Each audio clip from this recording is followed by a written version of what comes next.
Shemar Stewart is a very compelling prospect for a lot of reasons. He is someone who is projected to go 14th. He is someone who many people feel as though that is crazy. Many people agree with it, though. So let's talk about who is Shemar Stewart. And I actually usually I try to start off with film and then get into some numbers, but let's do it the other way here. First, let's look at his PFF profile, which again, some people are just going to skip past something like this because it's not their thing. I get it. But ultimately, these are things that translate well to the next level. If you have a good pass rush grade, you tend to have a good pass rush grade at the NFL level. Stewart does not. Just no getting around it, straight up. His pass rush grade is around middle of the pack among edge rushers in college. Not guys who are going to be first-round picks, just edge rushers in college, period. Run defense grade is great, and his pass rush win rate is better, but that's still not a great number. Usually you want that to be all the way towards the right. Pass rush win rate is kind of still at the 75% mark.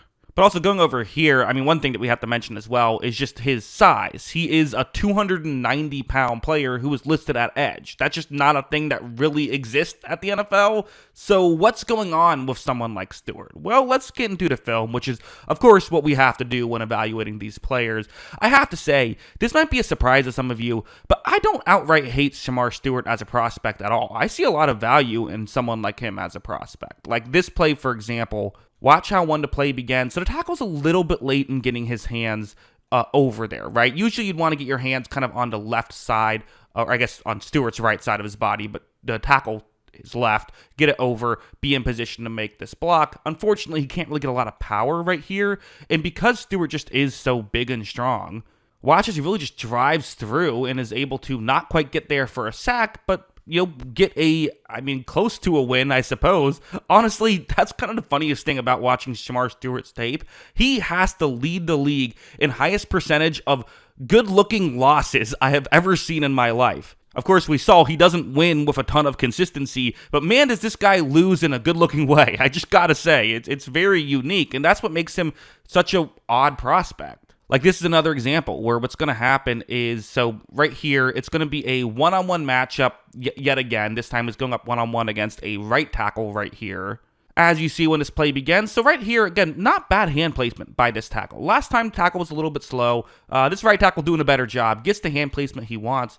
But again, Stewart's a big guy. He has power. Watch him drive that tackle backwards. The quarterback adjusts and gets outside the pocket. That's a loss. That didn't get you to sack or anything like that, but was ultimately I think, good-looking rep, and I don't know what to do with that for a guy who's seemingly always doing this. Obviously, the stat that gets thrown around a lot is that he's had 3 years in college. Every year, he's had exactly 1.5 sacks. That's not very good numbers. But again, there are plays like this that I just have to look at and say these are positive plays. So he's going to end up going up one-on-one against the tackle, lined up on the inside, but the player who's further towards the right is going to drop back into coverage. But really watch Stewart on this play. Watch how he's going to use his quick hands to get around. And listen, his hands aren't always that quick, but he gets around there. And again, maybe helps disrupt the quarterback right there. So these aren't sacks. And again, I think the quarterback was going to bail either way because of pressure coming up the middle. But nonetheless, okay, this isn't a sack. It's not. And I don't even know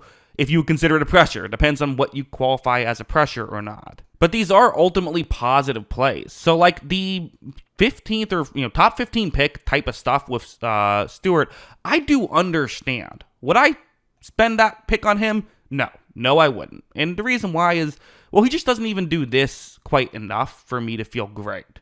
Quite frankly, you see a lot of stuff like this where it's a one-on-one matchup here against a left tackle on this play, and watch what's going to happen.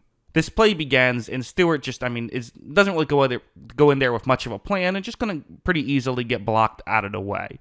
The reality is, he just doesn't win with any consistency. You're drafting him because there are a lot of positive things. He'll play in several different aspects of the draft. As I mentioned, he is a good run defender. We're not really getting into that too much, but he is one of the better run defending edges you could see, and there is value in that. At the very least, if the pass rushing thing doesn't develop, he should be able to be a rotational guy who maybe you put him on the inside, maybe you put him on the outside, but essentially can play first downs, and there still is value in that, right? He can be a 300 snap guy a year, which isn't nothing. There are stuff like this where what's going to happen is it's going to be the quarterback's going to fake a handoff and keep it himself. Stewart is the edge rusher on that side of the field. Watch. So when this play begins, Stewart comes in like, he's shot out of a cannon, and he will do this at times. So kind of guess, and it does result in him getting some highlights. He has gotten, either two to quarterback or two to running back in a way like this. Ultimately here, though, going in looking for the running back probably overcommits because the quarterback has the ball, and the quarterback's able to kind of really easily juke him out right there. Ultimately, Stewart is just that. He is a project player. So ultimately, what do we do with Shemar Stewart? A very controversial prospect that, again, I think some people will be surprised to learn I don't hate as a prospect. I see some real value in him. Yes, his numbers are bad. They're bad numbers, but I think Brett Coleman tweeted it out about this player, which was, if he's a good pass rusher, why doesn't he pass rush well? Which is, it's a Moneyball quote, and it's a fair quote. But I always like to add extra context. In the book, part of what that quote wasn't to say that's the end of the discussion. Well, if he's a pass rusher, why doesn't he pass rush good? Therefore, if he doesn't pass rush well, he is not a good pass rusher.